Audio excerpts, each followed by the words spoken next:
Salut à tous, on se retrouve aujourd'hui pour la finale du tournoi Siberian Cup. Donc c'est maintenant la huitième vidéo, je crois.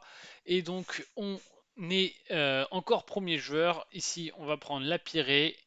Je préfère la Pirée parce que ça me donne plus de stabilité sur les ressources que le Sphinx. Mon adversaire prend le cirque et le Sphinx, c'est plutôt logique. Il me laisse le colosse. Ici, il prend le grand phare.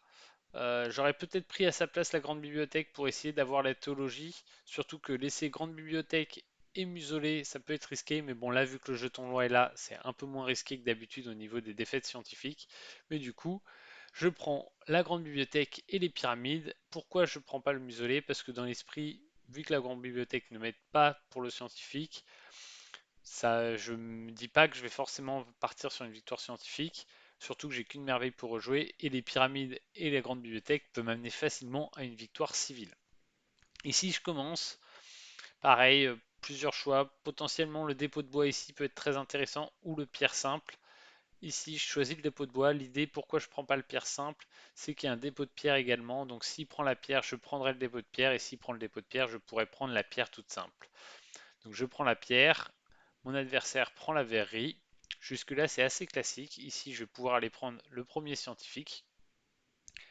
Et du coup, mon adversaire se retrouve à défausser une carte pour 3 pièces. Ici, moi, je vais défausser cette carte-là. Je suis un peu surpris là quand je revois le replay.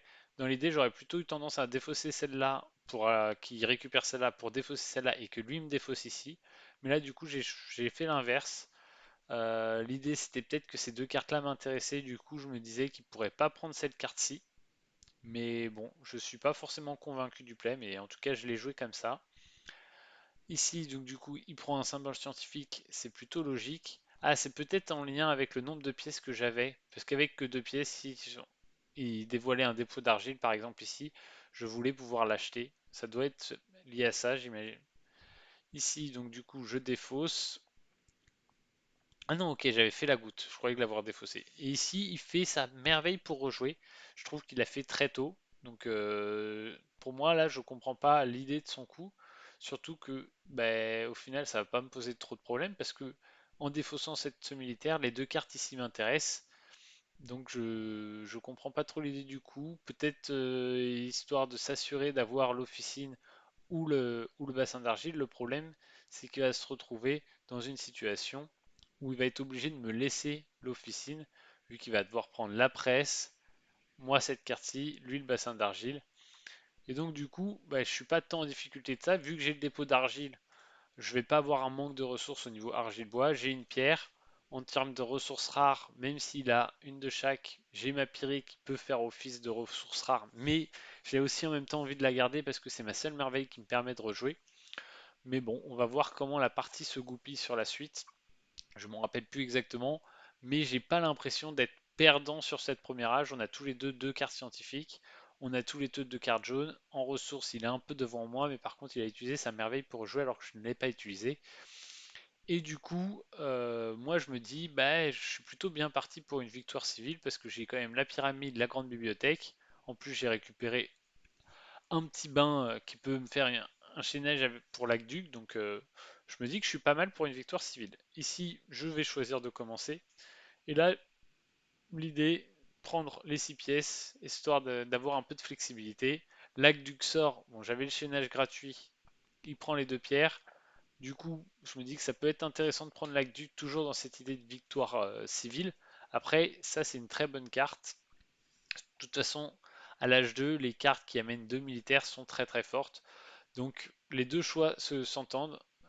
Et là, je suis très surpris d'utiliser ma merveille pour rejouer ici. Mais donc j'imagine que dans l'idée, c'est pour aller prendre cette place d'armes et la payer moins cher. Non, ok, je vais choisir le scientifique pour aller prendre théologie du coup. Et l'idée, c'est de pouvoir avoir du coup trois merveilles pour rejouer derrière. Ok, là je comprends mieux. J'avais pas vu qu'il y avait la théologie ici. Excusez-moi. Mais du coup, bah oui, l'idée c'est d'essayer d'avoir le plus de merveilles pour rejouer. Et donc du coup, avec la théologie, on est bien et on peut s'orienter beaucoup plus facilement vers une victoire scientifique ou une victoire militaire qu'imaginer. Et donc du coup, je quitte l'idée de jouer une victoire civile plutôt pour partir sur une victoire soit scientifique, soit militaire. Ici, mon adversaire défausse le militaire. vu qu'avec le muselet, il pourra le récupérer, c'est pas très grave. Et ça lui pose pas trop de problèmes pour la victoire militaire. Même s'il ne reprend pas un peu du poil de la bête sur ça, c'est pas trop grave. Ici, il a choisi de construire gratuitement l'aqueduc, donc il revient un peu dans la course sur la victoire civile, mais du coup, il me laisse l'école. C'est un peu risqué parce que du coup, ça me fait déjà 3 symboles scientifiques. Pour peu que j'arrive à trouver, comment ça s'appelle, la bibliothèque, j'aurai 4 symboles scientifiques, plus avec le jeton de loi présent, ça peut être très risqué. Ici, il choisit de faire le grand phare. Moi, dans l'idée, je pense que je vais prendre ça. Lui va prendre une des deux, je vais prendre l'autre. Et comme ça, je vais lui laisser prendre la verrerie pour qu'il me dévoile les cartes. Et en plus, comme ça me permet d'être bien en termes de points de victoire. Donc du coup, j'ai défaussé les deux cartes, comme je vous avais dit. Il prend la verrerie. Et là, j'espère voir la bibliothèque que je vais prendre. Et du coup, je suis dans une situation où j'ai beaucoup de merveilles pour rejouer. Lui n'en a plus. Je suis devant en militaire.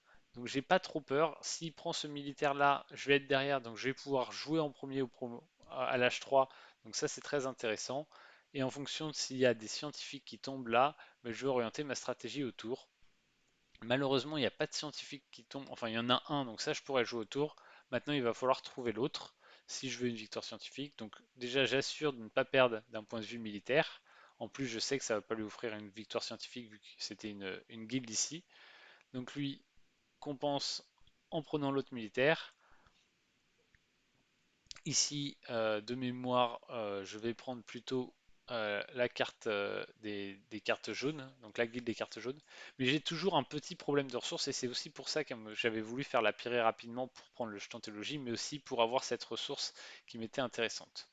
Mon adversaire prend la guilde, je prends de l'or, et là, quand il dévoile ça, ça me permet de dévoiler ce symbole, et du coup après, la partie est assez vite pliée, je me dis que bah, du coup je vais tout faire pour aller chercher ce bâtiment scientifique assez rapidement. Donc je pars sur une victoire scientifique tout bonnement assez classique. Euh, voilà pour un peu pour la partie. Grossière erreur de sa part de jouer tout de suite sa merveille pour rejouer. Ça l'empêche de pouvoir avoir de la flexibilité à l'âge 2 pour potentiellement aller chercher la théologie. Et du coup là, bah, c'est des erreurs qui sont assez fatales à ce niveau. Et du coup, ben, ça m'a permis de récupérer le jeton de loi ici pour la victoire. Voilà, j'espère que cette série de vidéos d'analyse vous ont plu. Là, clairement, on a vu beaucoup de victoires scientifiques et militaires parce que souvent mes adversaires faisaient l'erreur de jouer leur merveille trop tôt. Donc je vous le répète, et je vous le répète déjà depuis pas mal de vidéos, essayez de bien temporiser pour jouer vos merveilles qui font rejouer au bon moment parce que c'est vraiment la clé de Seven Wonders Duel, savoir quand est-ce qu'utiliser ces merveilles qui souvent font le petit déclic qui vous permettent de passer de victoire à défaite. Ce qu'on peut voir sur l'ensemble de ces parties, c'est que souvent j'ai joué autour de ça et j'ai juste profité des erreurs de mes adversaires qui les jouaient potentiellement trop tôt. Voilà, j'espère que ça vous a plu et je vous dis à bientôt. Salut!